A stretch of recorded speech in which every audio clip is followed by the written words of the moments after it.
Selamat pagi Pak Apri, perkenalkan nama saya Lakresha. Saya Vanessa. Saya Edward. Kita adalah Kelompok 2. Hari ini kami akan mempresentasikan perkembangan bumi dari 200 juta tahun yang lalu hingga sekarang. Selamat menyaksikan.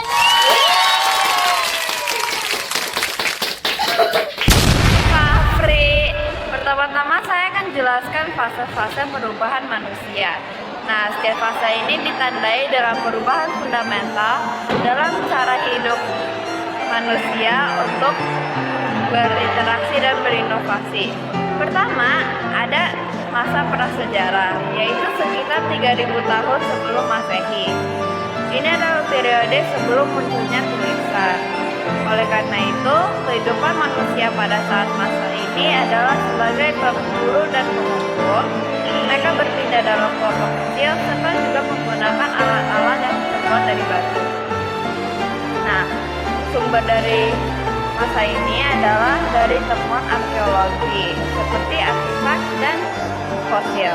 Karena pada masa ini belum ditemukan tulisan yang bersejarah. Nah, saat fase ini juga ada subfase, yaitu ada pertama zaman batu tua, yaitu Paleolitikum, zaman batu tengah, yaitu Mesolitikum, zaman batu muda, yaitu Neolitikum, dan juga zaman Megalitikum. Kedua, ada peradaban kuno, yaitu sekitar 3000 tahun sebelum Masehi hingga 500 tahun Masehi. Nah, ini adalah periode munculnya tulisan dan juga masyarakat yang terorganisir. Perkembangan pada saat fase ini ada Mesopotamia, yaitu mempelopori sistem tulisan dan kode hukum serta juga roda. Kedua, ada Mesir kuno.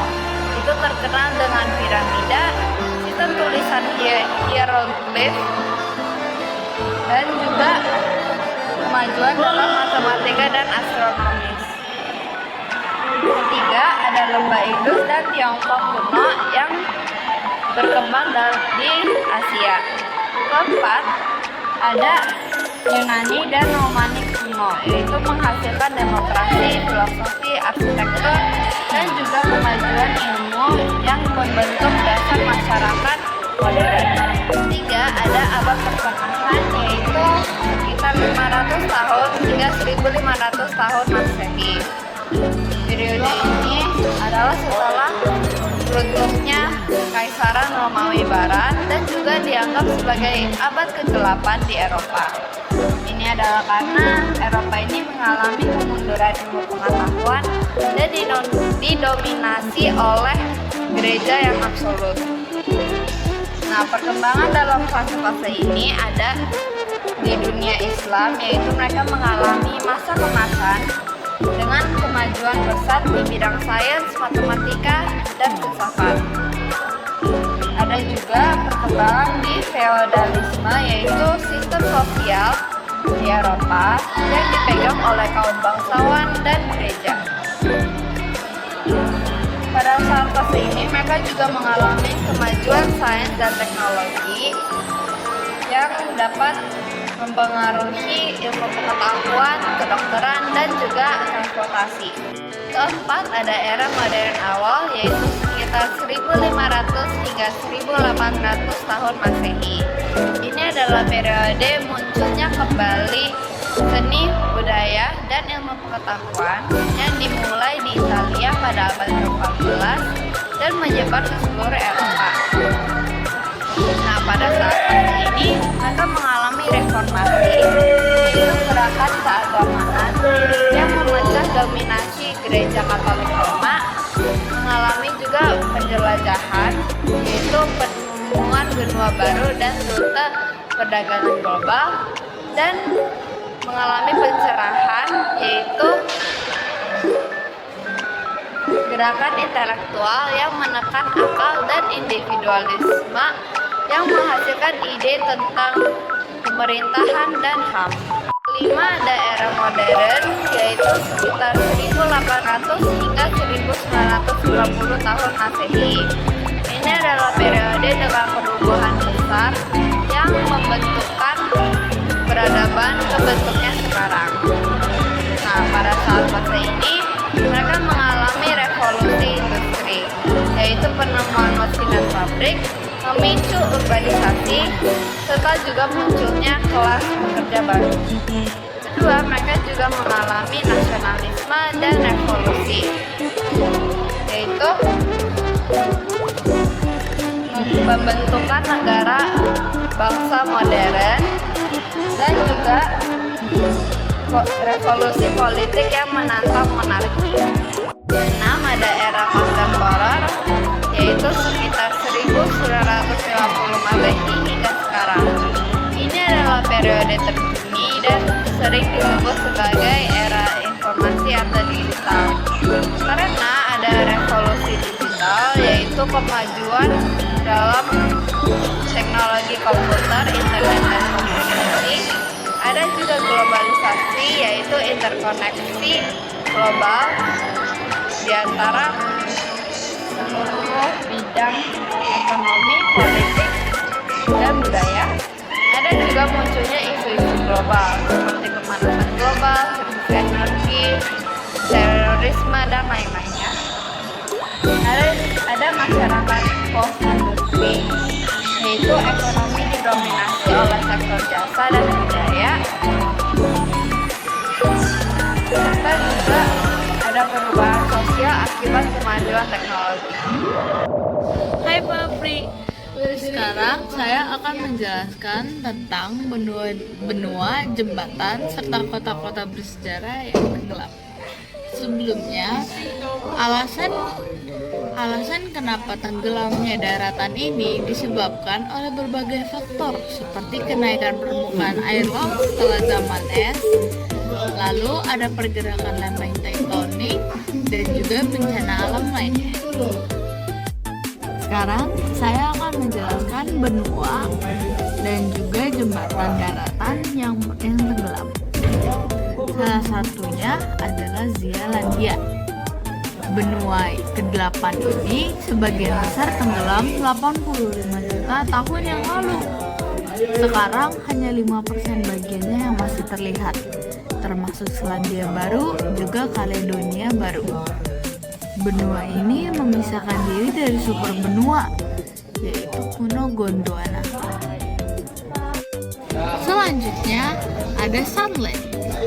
Sunland ini adalah jembatan daratan yang luas. Jembatan ini pernah menghubungkan kawasan-kawasan Asia termasuk Indonesia yang mencangkup Sumatera, Jawa, juga Kalimantan. Jembatan ini juga menghubungkan Malaysia dan Singapura. Selama masa periode glasier terakhir, permukaan air laut yang naik membuat daratan luas ini membentuk kepulauan seperti sekarang. Lalu ada Daggerland. Daratan ini dulunya menghubungkan Inggris dengan daratan Eropa. Setelah zaman es terakhir, kenaikan permukaan air laut membuat Daggerland tenggelam dan membuat Selat Inggris. Selanjutnya ada Sahul. Sahul ini adalah super benua yang menghubungkan Australia, Papua Nugini, dan Tasmania. Sekitar 70.000 tahun yang lalu, daratan ini terendam setelah permukaan air laut naik, memisahkan wilayah tersebut. Selanjutnya ada Greater Adriana. Benua yang hilang ini bergerak ke utara, bertabrakan dengan Eropa dan terdorong ke bawah kerak bumi. Saat ini benua ini terkubur di bawah Eropa Selatan. Selanjutnya saya akan menjelaskan tentang kota-kota yang tenggelam. Pertama ada Port Royal, Jamaika. Dikenal sebagai kota paling jahat di dunia karena aktivitas bajak lautnya. Kota ini sebagian besar tenggelam akibat gempa pada tahun 1600. 1692. Selanjutnya ada Tonic Herculaneum di Mesir, kota pelabuhan Mesir kuno yang terendam di Mediterana setelah serangkaian bencana alam dan kenaikan permukaan air laut. Kota ini ditemukan kembali oleh para arkeolog di lepas pantai Alexandria. Selanjutnya adalah Pavlopetri di Yunani. Diperkirakan sebagai salah satu kota tertua yang tenggelam. Kota ini tenggelam sekitar 5.000 tahun yang lalu. Selanjutnya adalah kota Xicheng atau yang bisa disebut sebagai kota singa di Tiongkok. Sengaja ditenggelamkan pada tahun 1959 untuk membangun stasiun pembangkit tenaga air.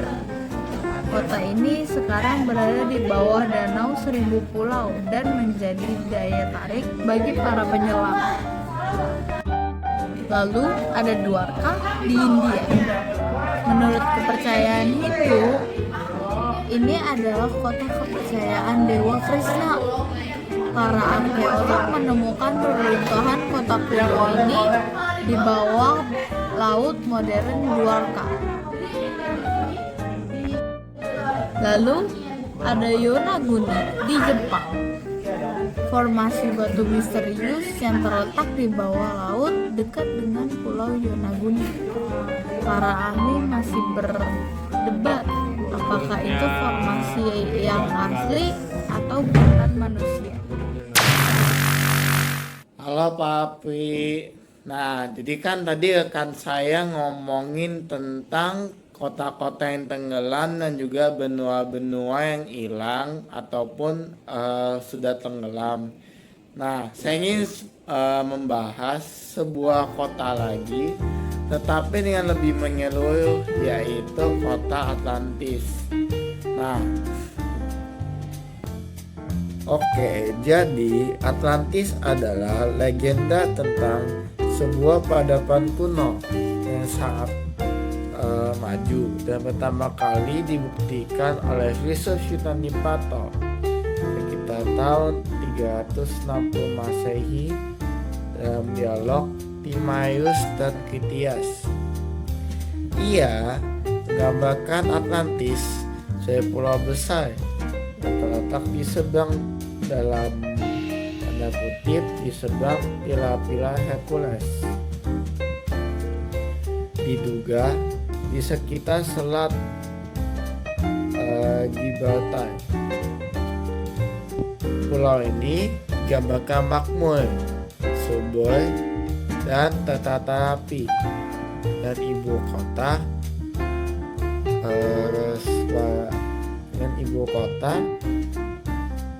konsentris yang dikelilingi kanal air. Di pusatnya berdiri kuil megah yang didedikasikan kepada Dewa Poseidon, dihias logam berharga dan menjadi simbol kekuasaan bangsa Atlantis. Hingga kini, letak keberadaan Atlantis masih menjadi sebuah misteri. Para ilmuwan, sejarah, dan arkeolog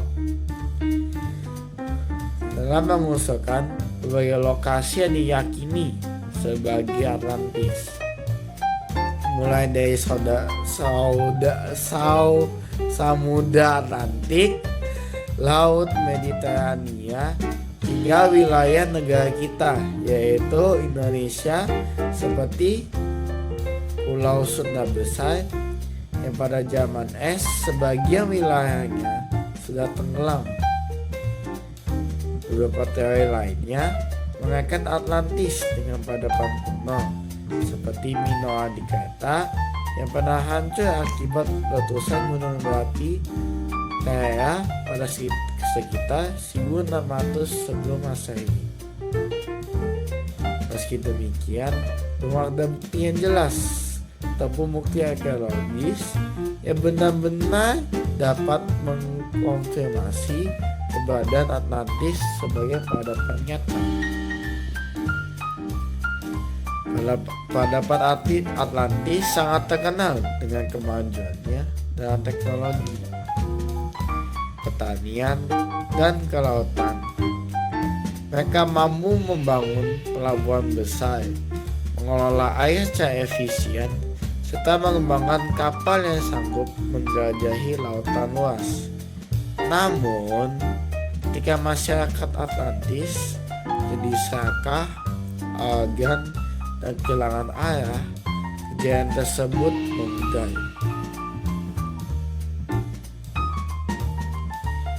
Menurut Plato, kemerosotan warga Atlantis membuat mereka dihukum oleh para dewa melalui gempa bumi dan banjir besar yang menenggelamkan seluruh pulau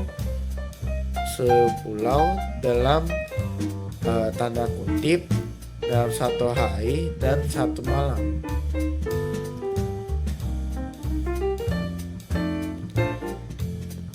Selanjutnya, legenda Atlantis itu kemudian berkembang menjadi inspirasi bagi cerita-cerita fantasi, penelitian ilmiah, hingga teori konspirasi.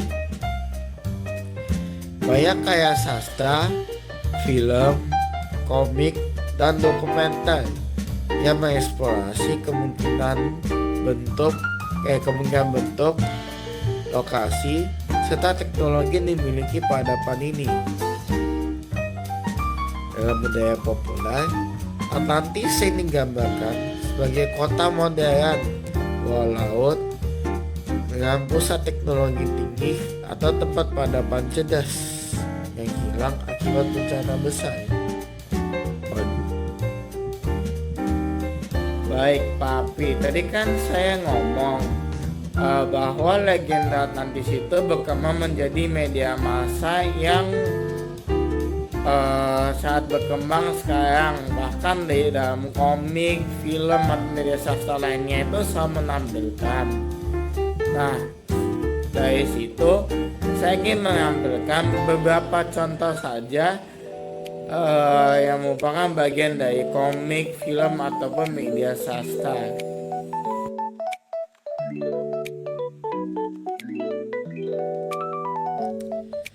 Lebih dari sekedar legenda, Atlantis juga menjadi simbol pernyataan moral tentang kemunduran peradaban karena keserakahan, kesombongan, dan hilangnya nilai-nilai kebajikan. Di sisi lain, kisah Atlantis menunjukkan daya tarik-menarik terhadap misteri sejarah dan kemungkinan adanya peradaban yang maju yang belum terungkap. Meskipun belum terbukti secara historis, Atlantis tetap hidup sebagai salah satu mitos terbesar dalam sejarah manusia. Bahwa daya tarik tersendiri bagi siapapun yang berharap menemukan rahasia masa lalu di kedalaman laut. Oke, baik. Terima kasih Papi. Ini adalah bagian saya. Semoga Bapak lebih mengetahui bagaimana tentang Atlantis. Terima kasih Papi telah menyaksikan video kami pada kali ini. Terima maaf jika ada salah kata. Terima kasih.